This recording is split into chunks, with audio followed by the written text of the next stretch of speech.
Good afternoon, ladies and gentlemen. I'm your host, The Lost Chevalier, and you're welcome back to Cabin Fever. Let's proceed, shall we, where we left? We were here in chapter 6. Let's go. Good morning, sleepyhead. Huh? The boys drew me up towards consciousness, but I didn't know if it was real or part of a dream. I heard a similar creaking. Who were we walking up the stairs? I was pretty sure it wasn't me. No, I was definitely lying in bed. My eyelids were heavy and my brain was only half awake. A weight pressed down on the bed near my feet. Wakey, wakey.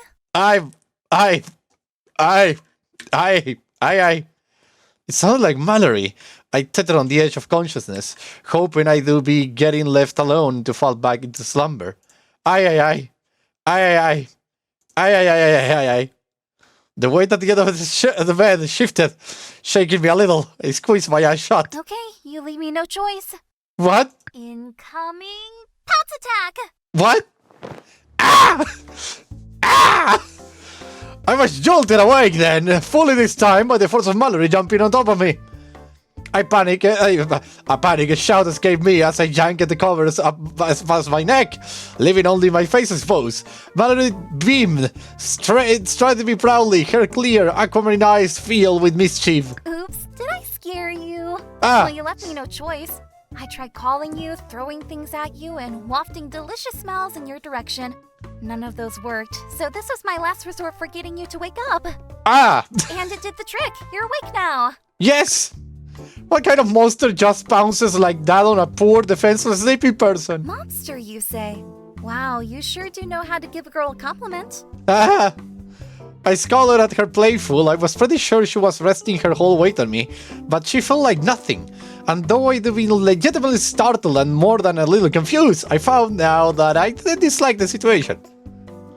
If you're jumping about like this, does that mean your legs is feeling better? Mallory looked down at her banged leg and then back at me. She pursed her lips. It doesn't hurt as much, but it feels kinda weak.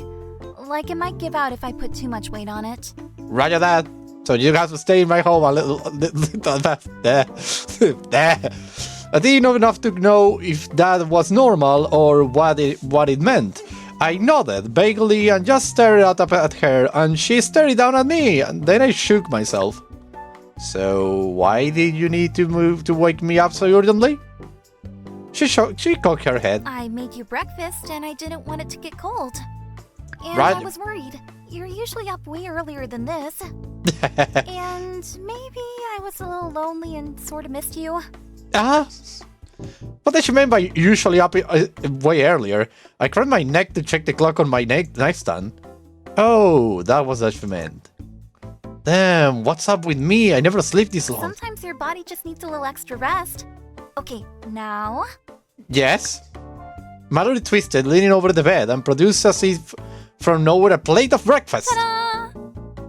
Jesus, that looks delicious! She held the plate out, showing me the stack of fully golden waffles. They smell... wait a second. Talk a little UI.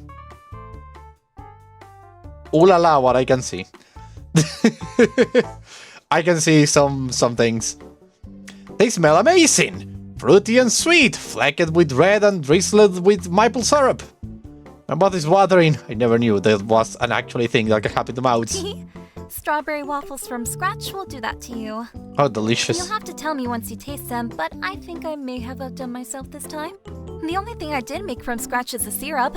I can imagine. That's okay, I made the syrup from scratch. Wait, you did? I know.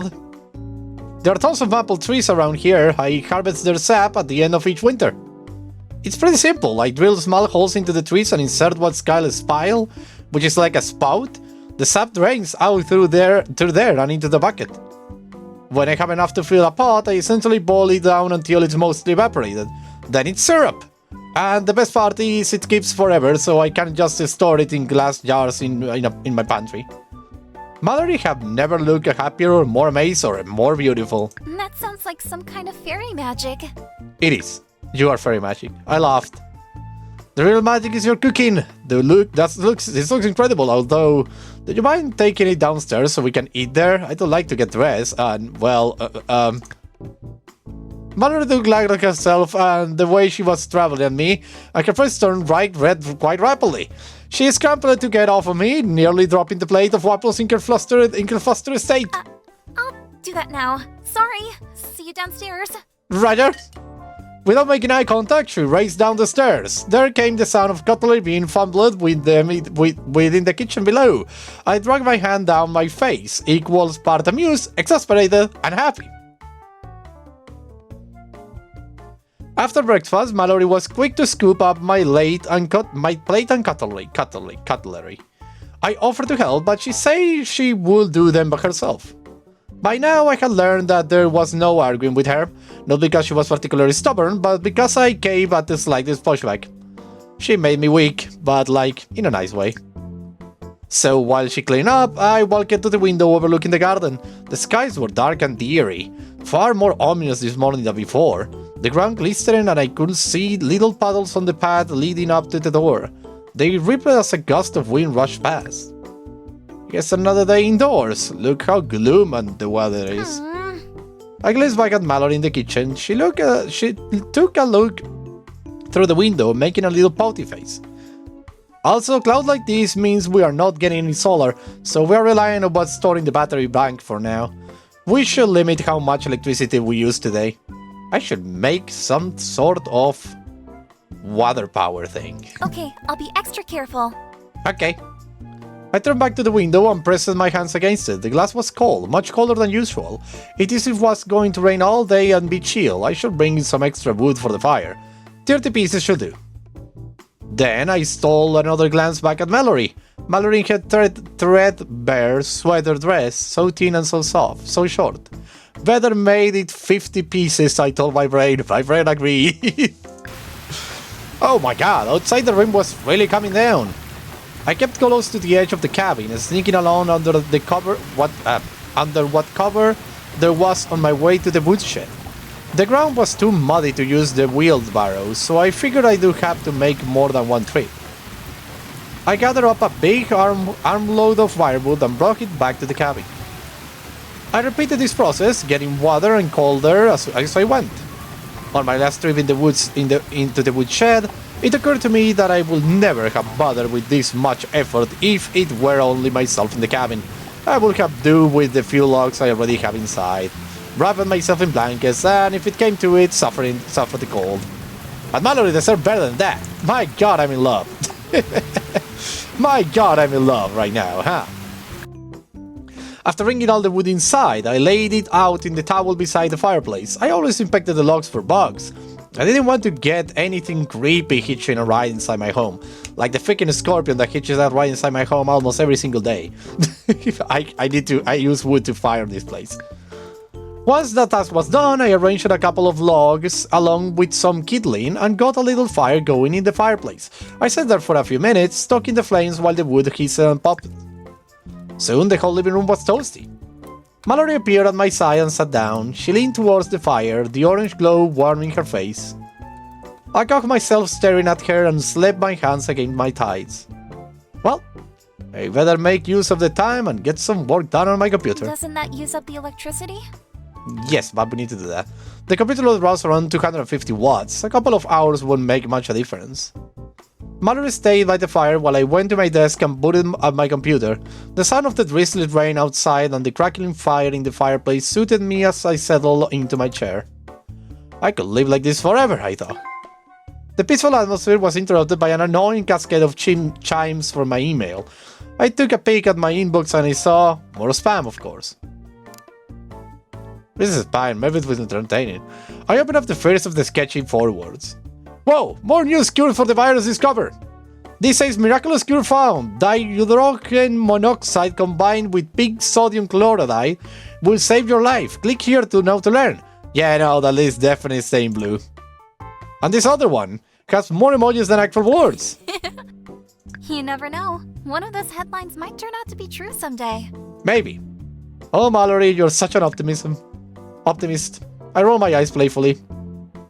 Without thinking about it more than that, I deleted both of the emails. Then I spent a few minutes checking some websites that were part of my daily routine. Sites for tech news, world news, and weather. A random ad for amazing delivery services remind me about that first aid kit I needed to replace. I decided I might as well grab some painkillers too, since there had only been a handful left in the bottle when Mallory had asked him for one for her leg. She seemed much better now, but still, it was good to have things like that on hand. You never knew when a headache might strike or a joint might get sprained. I ordered a new first aid kit and this aspirin, and then something else caught my eye. It was a type of ad I never usually get, and certainly paid mind to, but for some reason I did this time. It was just a basic advertisement peddling some chancy jewelry, but something compelled me to take a closer look. After clicking through, I was presented with an image of a stunning silver ring in the shape of a bow. The color and the sparkle immediately reminded me of Valerie. I wanted to buy it. For her.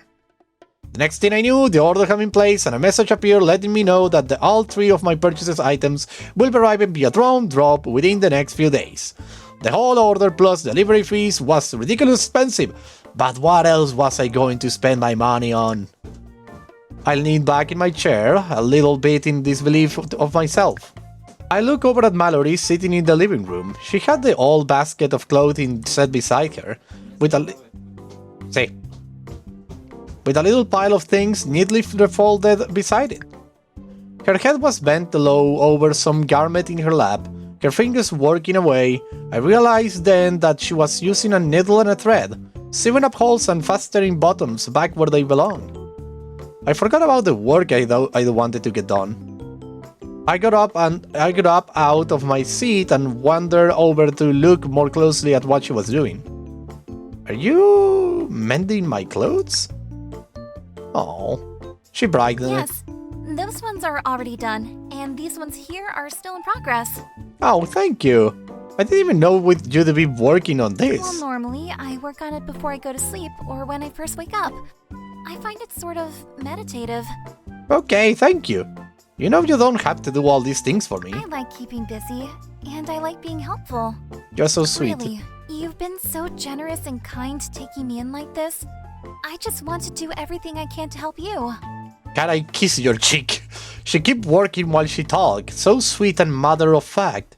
I smiled and suddenly realized I really didn't want to bother with work. I just wanted to hang out with her.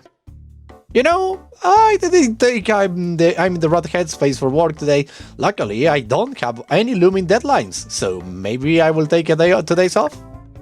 We could just sit and enjoy the fire together. Maybe we could play a board game. Mallory looked up at me in surprise. I love games. What did you have in mind? I searched my memory. What 2-player games did I have kicking around? Most of the board games left in the cabin even were more than a decade old. They were the ones I used to play with my family when they were vacation here, and many of them were probably missing cards or pieces. How about chess? Do you know how to play? Surely the chess set of the game shelf will still be intact, and those old pieces will be thrilled to get some use after all these years. Chess? Yes. I used to play with my sister sometimes. I'm probably not very good at it. Don't you worry. Let me just go let me see. Can I go like this down? Can I go like this down? Yeah, it's possible. And if I look down there, everything is okay. Perfect, just in case. Okay. Ha! That's okay, neither am I! I will grab the game. Meet me at the table, okay? I went to retrieve the chess set, just where I remembered it. I unherded the box and was dusting it off with my sleeve when I heard Mallory make a little noise. Uh-oh. What? I turned to check on her. She was still sitting on the floor beside the fireplace, mending clothes strewn about. What's wrong? She raised her hand up to her lips and began biting her nail. I can't get up. My leg's fallen asleep. What? Her voice brought back a familiar phrase she said the night we met. I chuckled and reached out my hand to her. Well, at least it's only asleep and not caught in a trap at this time. She smiled and accepted my hand to lift her up. Funny how I didn't even think twice about it anymore. White or black? We set the board out in the table and started setting up the pieces. Wait, please. Roger that.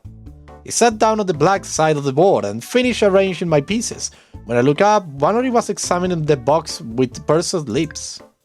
Are you missing a piece? Looks that way. I don't mind subbing in a salt shaker or something else to play with. Sounds good. No way, we should play with real pieces.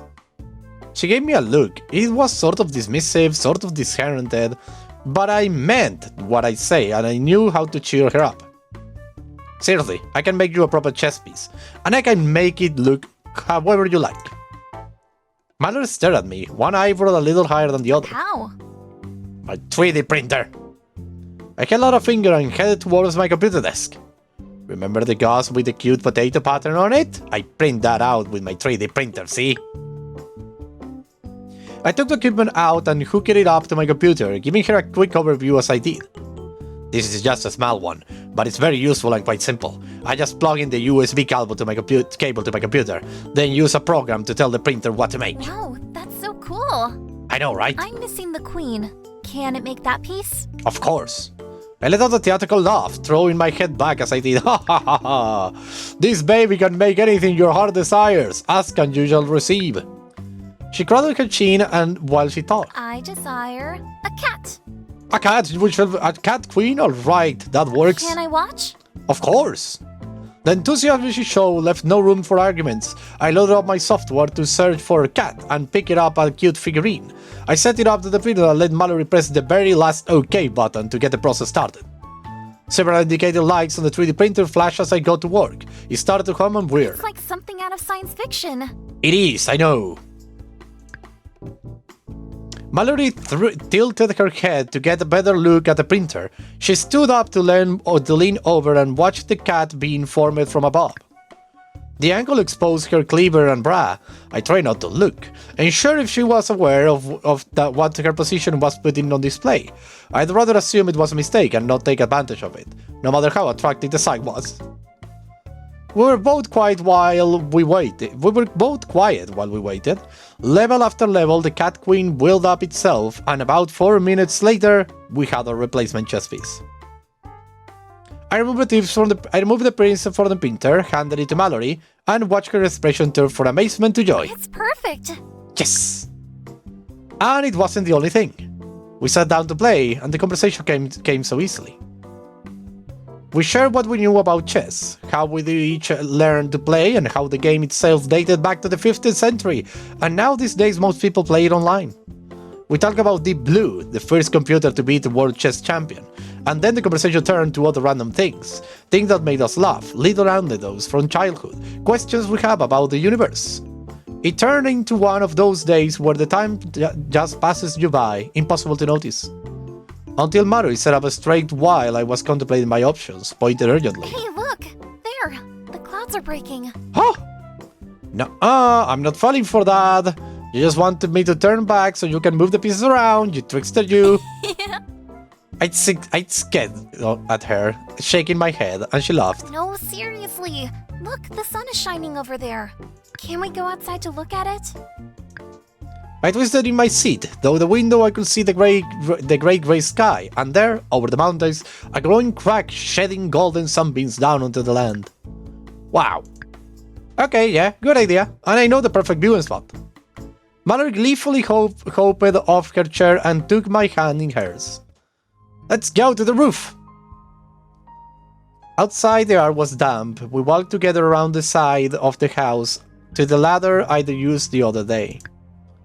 I climbed up first, then turned to help Mallory up the last ladder, rock and over the edge of the roof.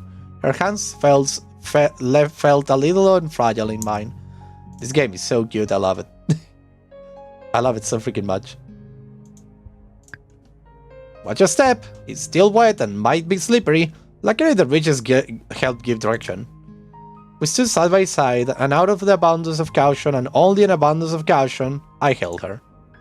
The sun was on its way down, and I could tell the sunset was going to be incredible. What do you think? Pretty good spot to watch the sunset. Mallory took a few steps forward, leaving my hands empty. I shoved them into my pockets. For a moment, everything was quiet. I scanned the world around me and saw grey clouds streaking downward in the distance, trees in heavy shadow with their tips lit up by the sinking sun. The ruins of the city nestled in the thriving landscape, and her. She let out a long, careful sigh, turning slightly to look back in my direction. It's the most beautiful thing I've ever seen. Aww. A cold wind blew past, catching her shining platinum hair and sending a few strands dancing around her head. There was something mournful about her. What the frick, who's calling me? Why now? There was something mournful in her tone, and it made my heart ache. Thank you, from the bottom of my heart, for showing me all of this.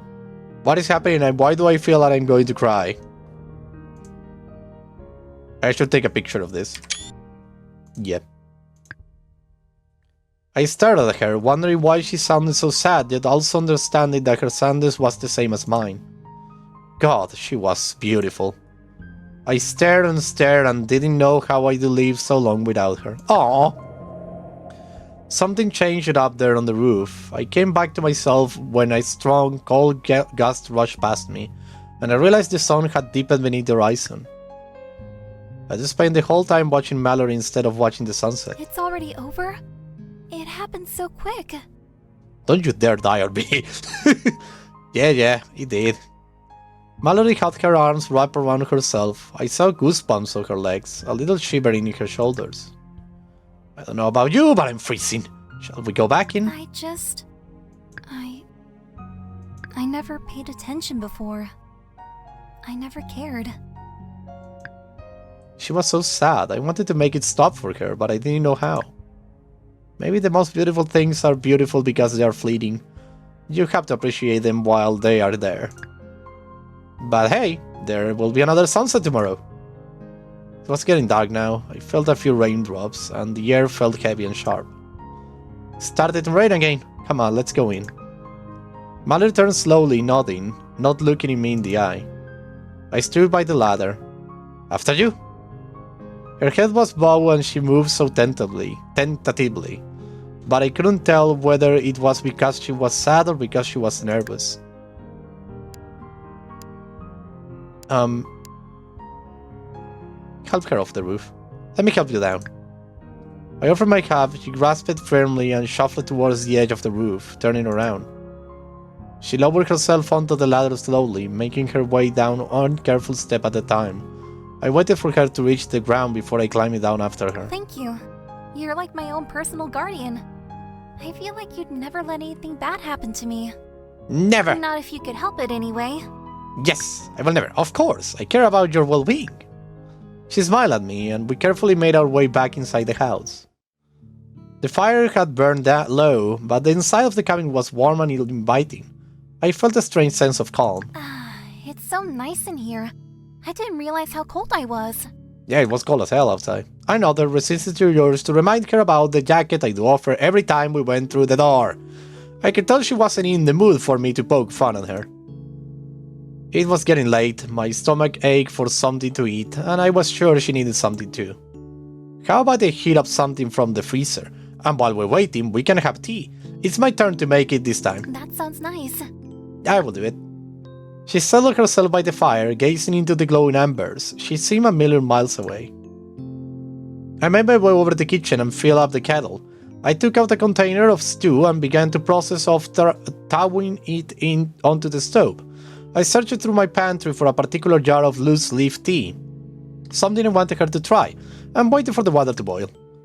When the tea was made, I poured Mallory into a thick cat mug my mother had bought at a yard sale once upon a time. I was glad to see Mallory's eyes light up when I handed her the mug. Oh my, this is the cutest! Yay! I thought you might like it. I sat by her on the couch. The rain was coming down again, drumming hard on the window. We sat just listening, sipping our tea. This tea is super yummy. Where did you get it from? Probably I do it myself. Phew, I was hoping you'd say that. I actually made it myself. If you didn't like it, I probably would have told you that it was a free sample that came in the mail or something. You really made it? Like you grew it in your fish garden? Yes. Yep. Harvested tea leaves myself, dried them, tasted different blends. That's amazing. Who taught you all that? Internet. I cleared my throat, a little nervous. My mom did. She was a doctor, but she always had an affinity for herbal home remedies too. You know, ginger for an upset stomach, honey for a sore throat, antibiotics for an infection. When I was a kid, I didn't know where there was any difference. All I knew was that whatever I was sick, or hurt, my mom would whip out some drink or salve that made everything better. It was like witchcraft. She was really the one who taught me all about plants, how to take care of them, how they can be used. Remembering blood like this made my throat feel tight, brought a tear to my eye and a smile onto my lips. It was a stranger feeling, totally bittersweet. Totally bittersweet. Mallory's voice softened. Your mother sounds incredible. If she was a doctor, then she probably saved many lives. Pretty sure she did. Yes, she and my father both helped save many people. Gathering the courage to continue talking about them, I took a deep breath and closed my eyes. They both died helping people. Until the bitter end, they tried to save as many lives as possible. Mallory put her hand on top of mine. It was unusually warm, probably as a result of her holding onto the tea mug. They left behind a wonderful person, and you should be proud of that fact. I am sorry that you lost them. Oh.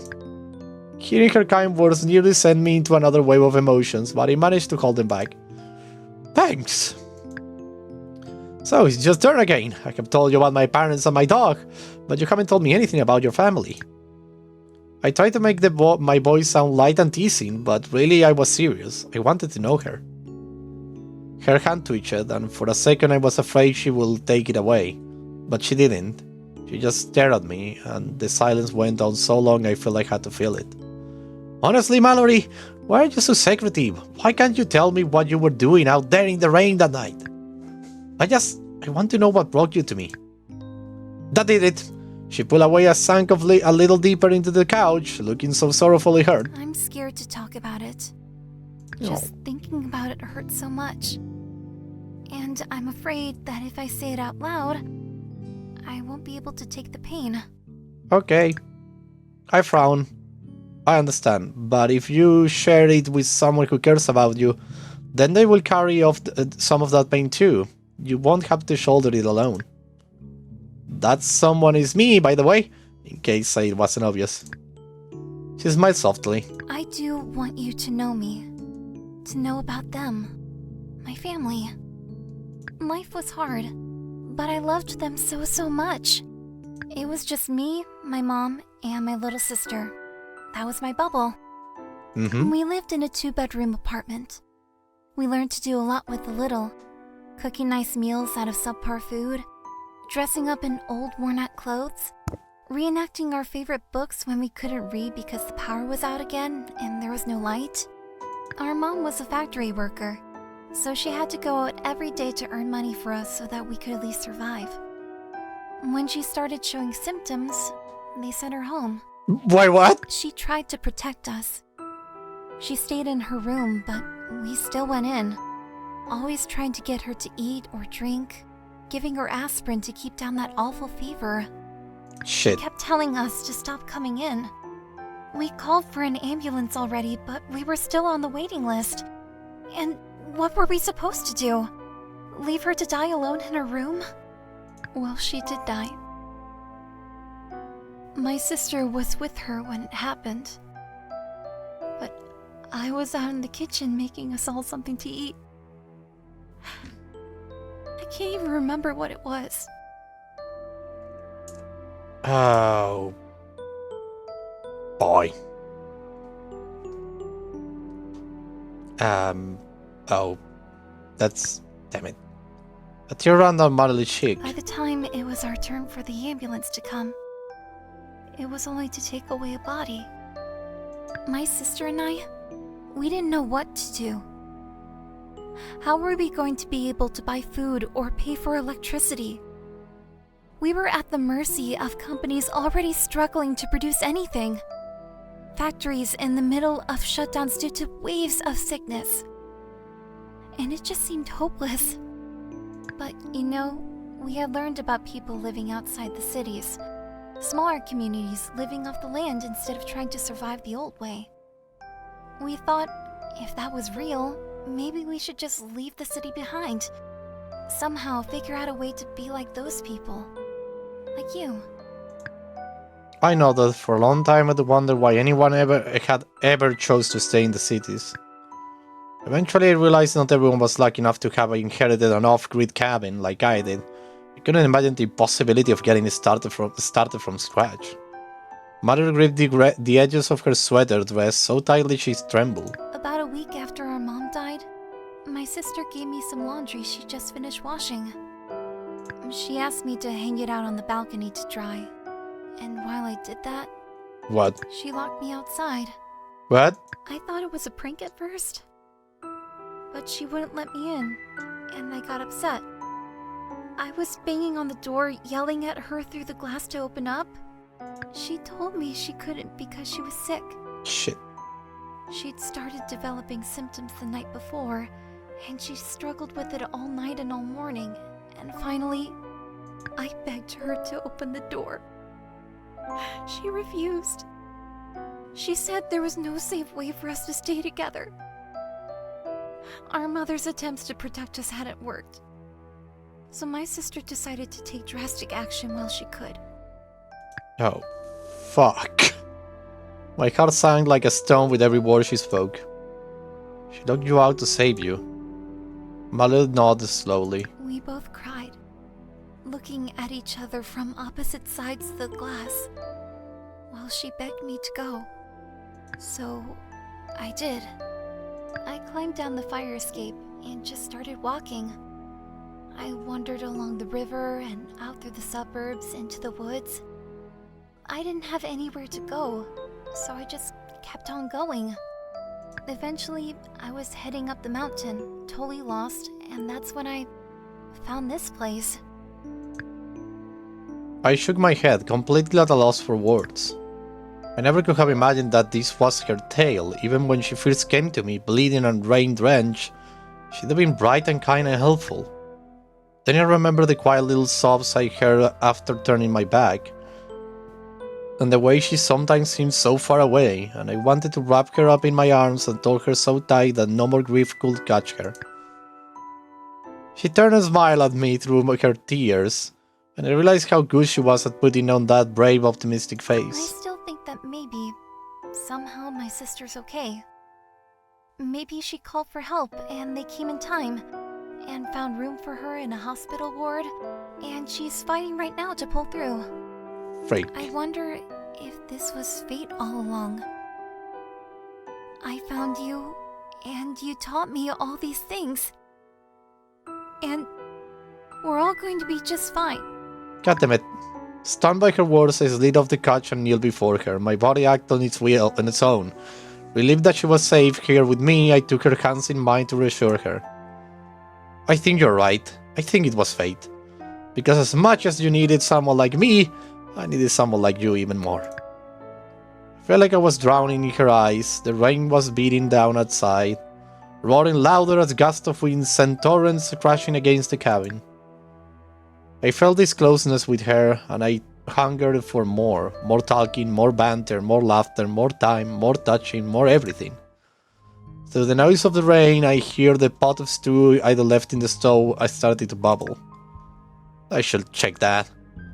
Mother wiped her tears as I got up and returned to the kitchen. The stew had showered and heated through quite nicely, especially considering I left it unattended for so long. Imagine how awkward it would have been to serve her burnt food after the whole talk. It's not my brain. I brought Mother a bowl. She thanked me. We sat and ate and talked a little, the conversation growing lighter as the cabin darkened. The storm kept on outside, and soon rolling claps of thunder were shaking the sky. Mallory's face grew paler as the noise grew.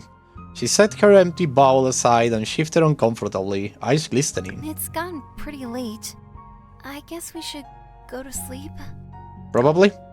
Are you okay? Oh, totally. I just feel a little on edge during storms, that's all. No big deal. It's really fine. Do you want to sleep with me? Okay, well, there is the crank flashlight on the desk over to by the floor, if you feel like you need some backup light, and you know I'm just upstairs. Good night, Mallory.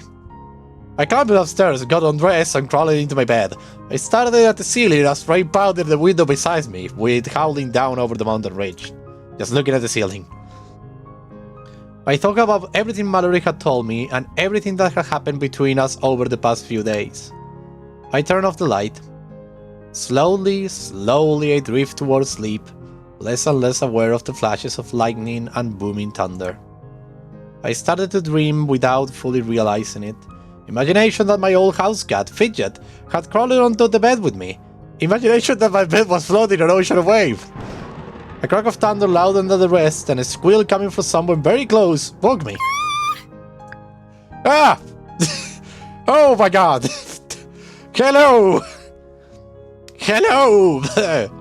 Mallory peered at me from beneath my own blankets. For a moment I thought it was a dream, but no, I could feel her there beside me, trembling. I'm sorry. I lied and I'm not fine. I don't like thunder. I just get so scared. I can't help it. Oh my god. The tremors in her voice were even worse than in her body, and I suspect the storm had made her a little uneasy, but I had no idea she'd be fighting down this much terror. I sat up, reached for her, my only instinct to comfort and protect. That's when I remembered I was in my underwear. Maybe she wouldn't notice. It's okay, it's only noise, it will be over soon. She nuzzled into me, sniffling. Her face was red, moisture glistening on her face, her chest. She was sweating and crying, and her heart pounded so hard I could feel it through the mattress. I don't want to sleep alone tonight. You are not going to sleep alone tonight. Okay, it's okay. I stopped short in disbelief of how much my mindset had changed. How had I gone from refusing to be anywhere near her to this? She was in my bed, and we were breathing each other's air, and I hadn't even checked her temperature. I want to stay with you. Stay with me then. She whispered this, touching my hand, her eyes pleading with me. She was so beautiful, all I wanted to do in that moment was kiss her. Ah! Ah! Ah! Ah! Ah! Save! Save! I don't want to screw this up. Oh, no. Oh, my god. Show her how you feel. Slowly, I leaned in and brushed my lips against hers. A moment later, she kissed me back! Yes! We looked at each other again, and my arms tied around her. I wanted you to stay with me too. There was something totally different about the way she looked at me then. Ah, yes! Yes, yes, yes, yes, yes! Oh my god, recommendation for love, be brave! Be brave! Slowly she slid closer to me, our bare legs touched under the covers, my pulse kicked on it. We stared into each other's eyes, and then Mallory kissed me again, impossibly gently. Feeling a little bolder, I cupped her face in my hand and kissed her properly, my tongue slowly between her lips. She reciprocated with a soft moan, and all I could feel was fireworks. Woo! But, I think I can show the rest of this. Probably the screen is currently black because you can't even read what is happening. So yeah, you know, things are happening. And it's the most beautiful thing that could happen in this beautiful, beautiful tale. I felt these feelings for you from the beginning. I want to be with you. Yes! Then take this off. And this. Oh and... boy. Oh boy. This was beautiful. This is the aftermath. She shifted closer to me, resting her hair on the pillow next to mine. She sniffed, giving me a soft smile as I stroked her hair. Thank you for everything. Aww. You make me feel so safe. It's what I want. I watched my eyes fall shut, her breathing became deep and slow, and though she'd fallen asleep, that little smile never faded. I'm going to take a picture of this because of this. This is the thumbnail. This is the thumbnail for sure. I kept stroking her hair. It felt so soft between my fingers. I was hypnotized. How had I lived alone for so long? How had I not know what I was missing? As the storm gradually retreated and the night grew darker and quieter, I struggled to keep my eyes open. Maybe I was a little afraid that I left myself fall asleep. I had to wake up just to find this was all a dream, but eventually I fell asleep anyway. Oh, what a great chapter! Holy shit, that was amazing. That was so cool. That was so cool, I love it. So amazing. Okay, but this is all the time I have for today. Thank you very much everybody for watching. I hope you had a blast. I was the Lost Chevalier, signing out. Bye bye.